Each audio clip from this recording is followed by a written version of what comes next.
I greet you all in the name of Jesus Christ.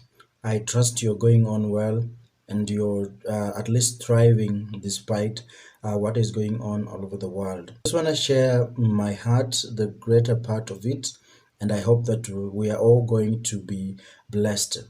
For those who do not know me, I am Andronic Kambol Chepsi. I am a medical doctor. Currently, I am doing my internship at AIC Kijabe Mission Hospital. That's where the Lord has blessed me for these couple of months to serve His people.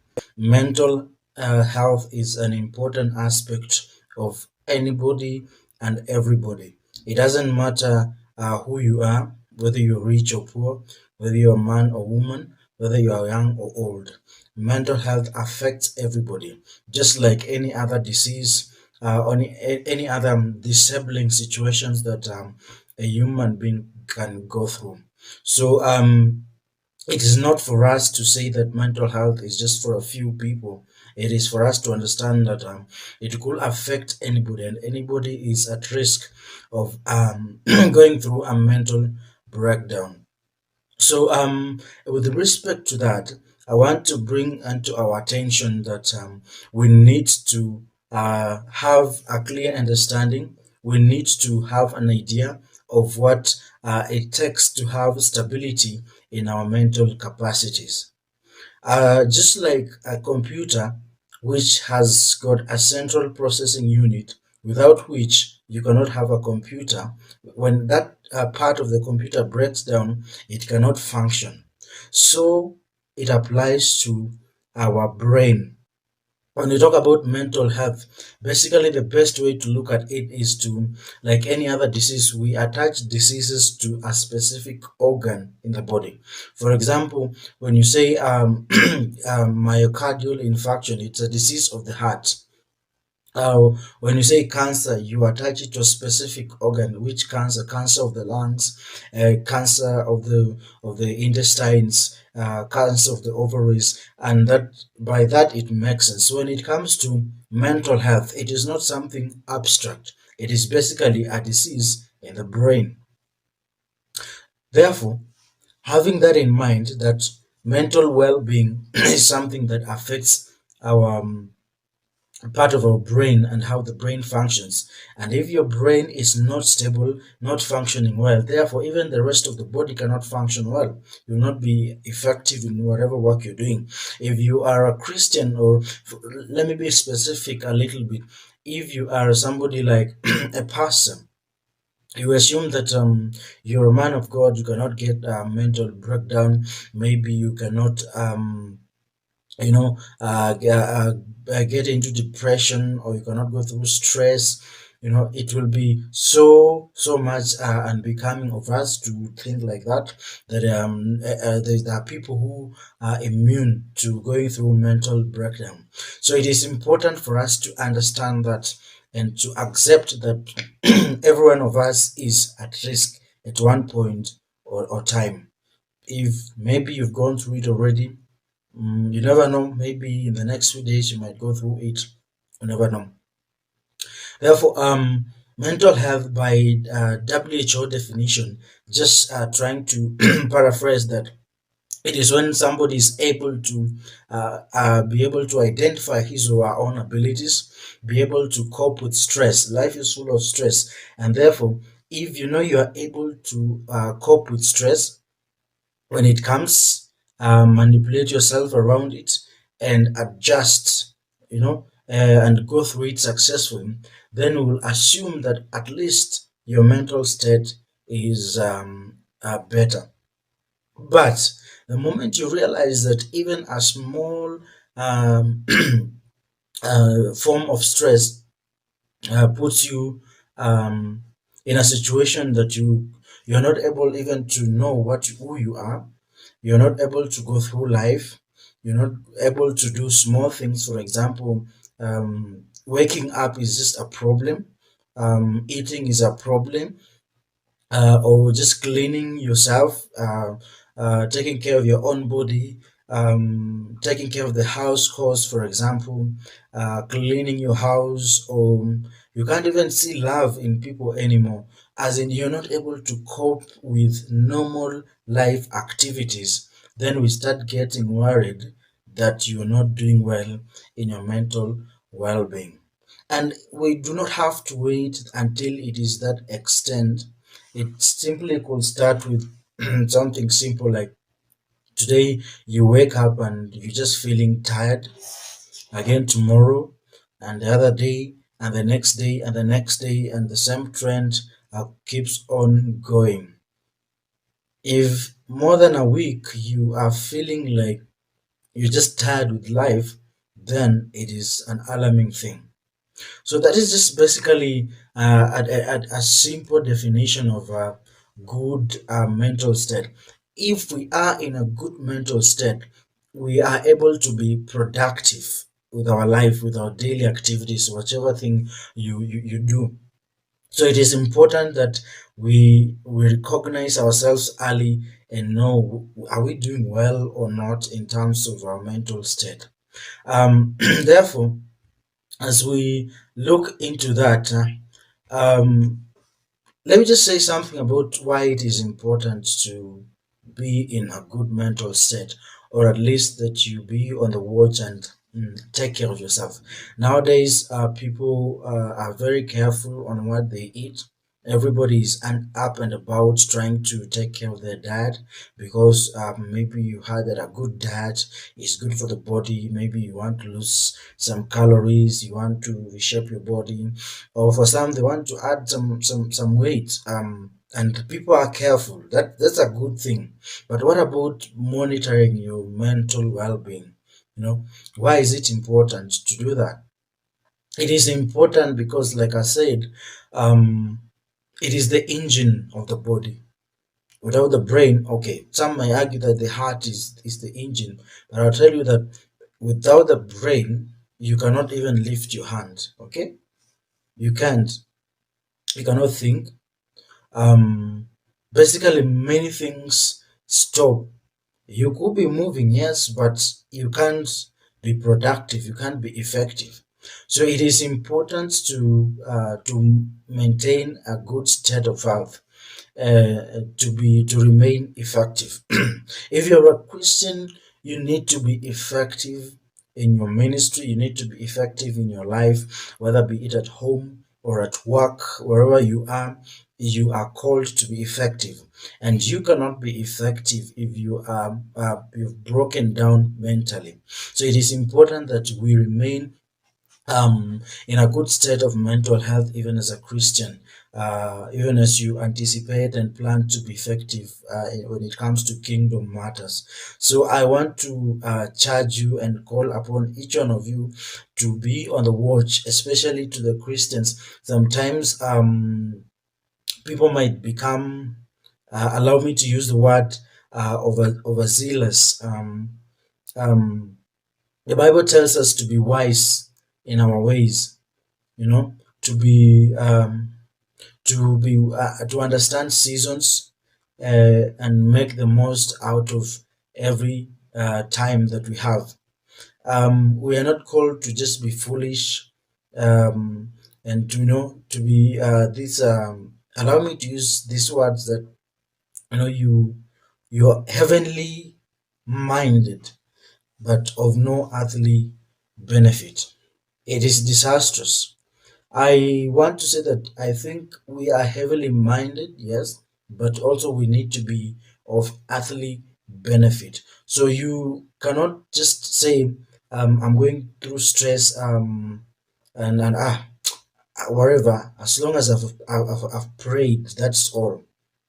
As you pray for the Lord to help you get out of those stressing times, you also need to keep on the watch. What are those things that are putting you in the situations that are stressing you, that might even lead you eventually to a state of depression?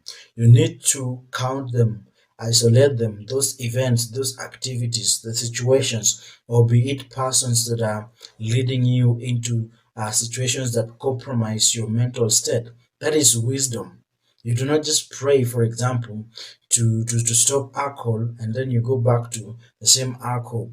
You need to pray that may the Lord help you to be able to physically move away from such situations. So it is important for us to be wise also, especially as Christians. When you are wise in handling your own situation, then you will be able to be wise to help somebody else to handle their situations. So that is my charge to you all, that it is very paramount and very important for us to observe our mental well-being, because it is where we start from the mind, basically from the brain. Then from there, sometimes the Bible uses the word soul. Soul and mind is the same thing.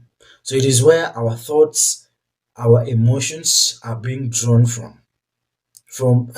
Because as the Bible says, as a man thinketh, so he is. Okay?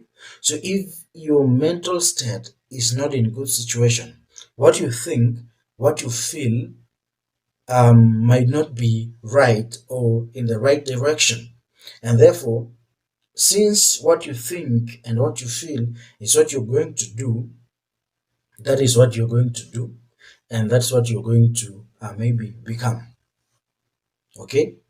So, and we understand that in times of depression, in times of stress, people tend to behave differently. And it's simply because those things they are doing, they are coming from within the heart, or within the soul, the mind, what is feeling at that particular point in time.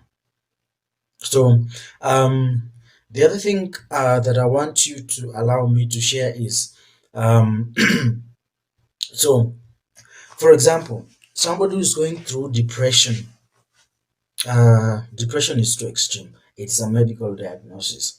Let me use common thing, stress. And somebody is going through stress.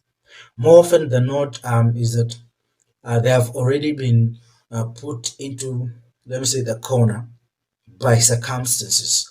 And if you bring in something else small, just a small event, if somebody is stressed all through, and you just come and as you pass, you hit them a little, that somebody is emotionally labile and is tend to to try and somebody will easily explode because they're stressed. Their emotions, their thoughts might be pushed to the corner, and that they're at risk of overreacting to things. To the other side, there are those who are stressed to the point of, when you do even the worst thing to them, they are in another world. They cannot even react to that. So it is important to maintain our emotional status, which comes from the mind, that we may be able to be effective even in responding to our environments. So to some, they may say, no, for me, I'm good. I'm not in a situation that will put me in a mental wellness jeopardy. Um, but we are all at risk. We are all at risk. So, what happens when you take care of your mental state? Basically, I want you to remember what I said at the beginning, that when you talk about mental wellness, link this to a particular organ in your body, and in this case, the brain. Okay? Whenever we're talking about anything mental, link it to the brain. So, when you take care of your mental state, fasting, somebody who is mentally stable has low chances of living an anxious life. Anxiety will be reduced. Your moods also will be stable. So you'll not be in the person in the category of overreacting, or in the category of persons who cannot even do anything because their emotions are blunted. um, when you take care of your mental state, your thinking is also made correct. You are able to think. If it's to plan and do things, you are able to do that. If you are to, work on some projects, or coordinate some things, be it at home, at workplace, or in school. Your thinking is on the point. um, Also, taking care of your mental health gives you an inner peace and a sense of self control. If you're stressed or you're going through difficult times, there's always that sense of despair that you're out of control. But if your health is stable, you're stable mentally, you always feel that that you are in control and you have that inner peace. Your self-esteem is also going to be good because you understand yourself well. You know you can take care of yourself, you can take care of your needs, you are able to perform well at work or at school or at home. Um, and and and and uh, I'm not saying that we are completely free of stress, or going through stressful events. Those things will still happen. You will go through things that stress you, but the thing is, are you able to cope up with them? Okay. And also, if your mental state is stable, you are able to maintain good relationships with other people, which is really important. People who are mentally unstable, and I'm not talking about people with defined diseases, for example, depression or schizophrenia. No, I'm talking that just we have been stressed by life events and we're just unstable mentally because of maybe something that happened yesterday, something that somebody did to you, or a stressful event, and so many other things. I'm talking about those common events that happen to most of us every time. So when we are able to cope up with such things, we know we are able to even maintain good relationships with those people who are close to us, maybe family members, workmates, schoolmates, and so on. So it's really important for us to observe that. um, uh, so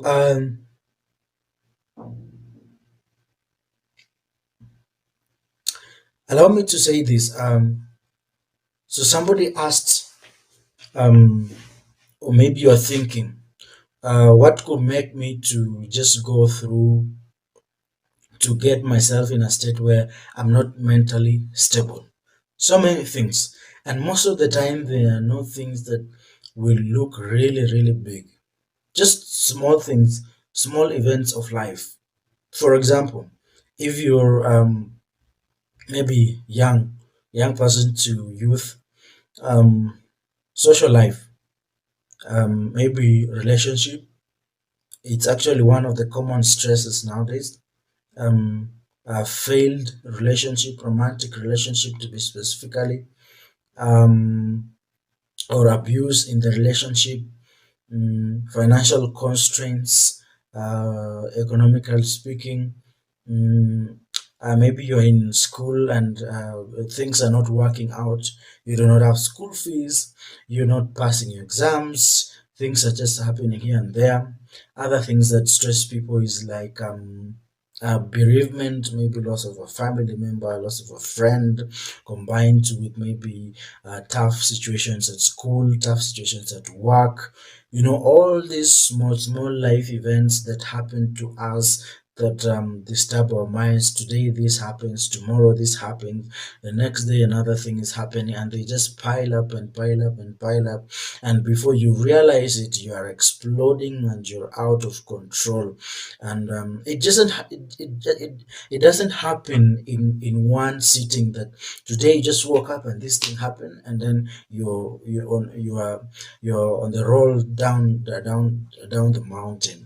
It doesn't happen like that. It is accumulation of things, day one, day two, day three, day four, and by the time things are really out of control, it is something that has been happening over and over again.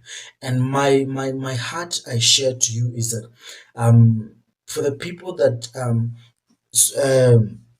sometimes people put insults and sugarcoat them in form of jokes. You say a nasty thing about somebody, and all of us laugh, wow, that was a joke. But and even the person who has been told that laughs, but deep down they are like, "Ah, really, that's what you think about me?"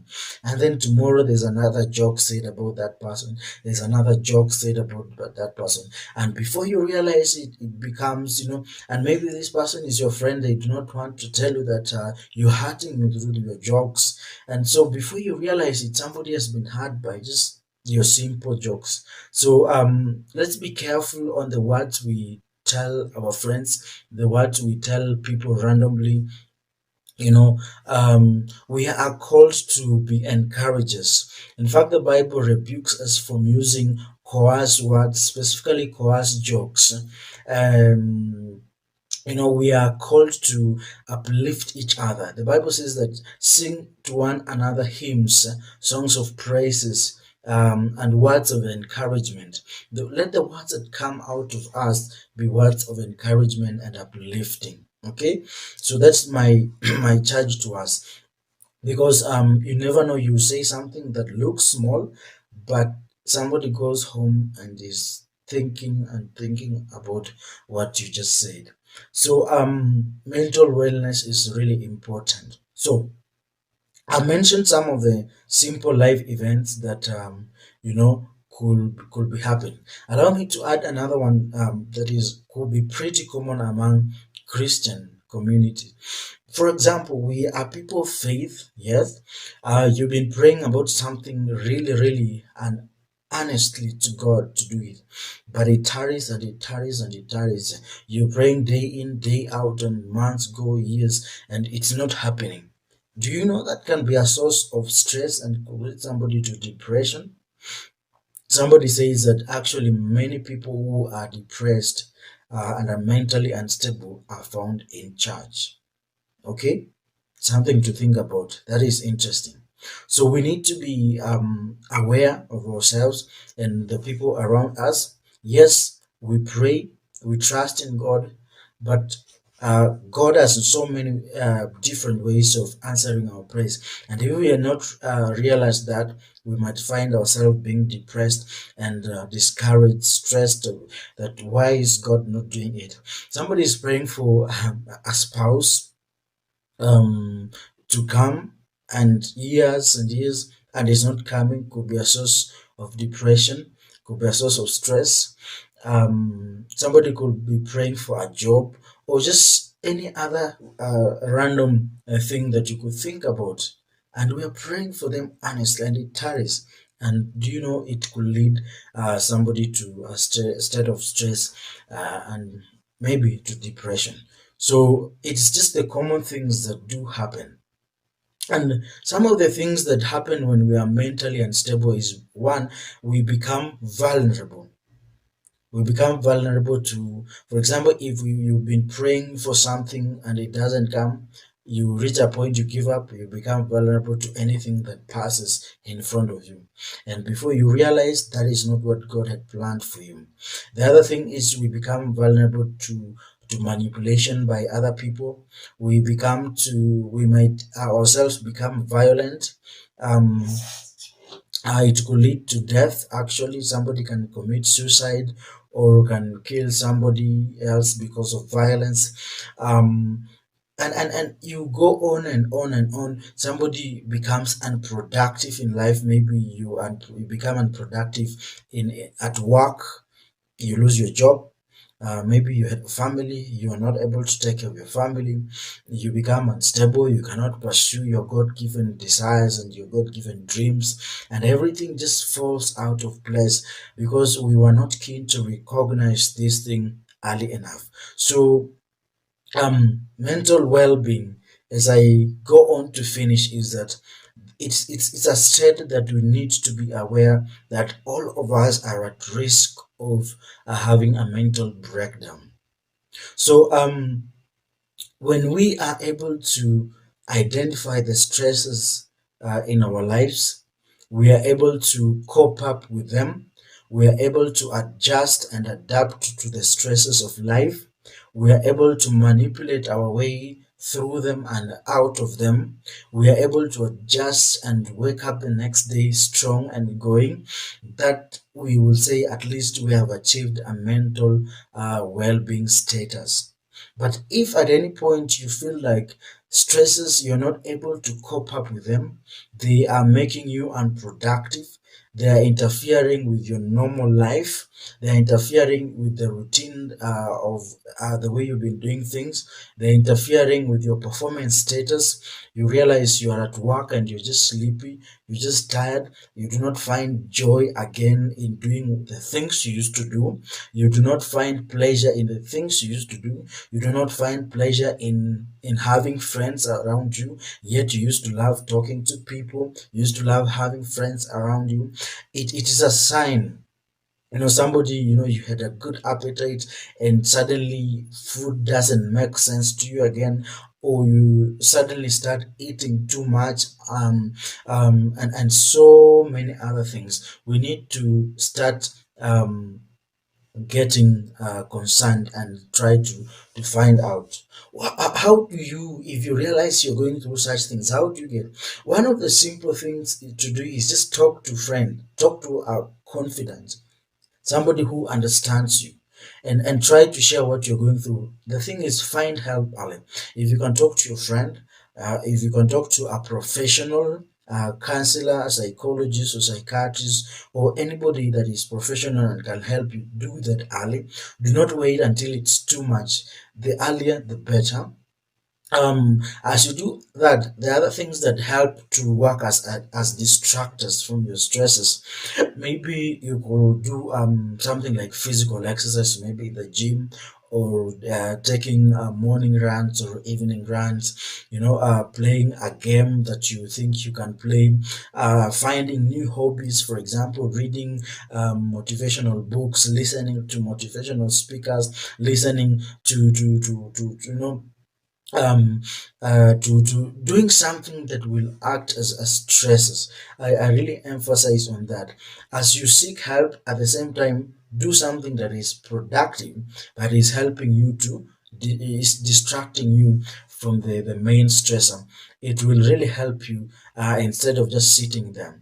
Also, as you do that, remember to pray. Yes, prayer is still important. As you pray to God to help you go through the difficult time that you might be going through. But the thing is, do not just sit there.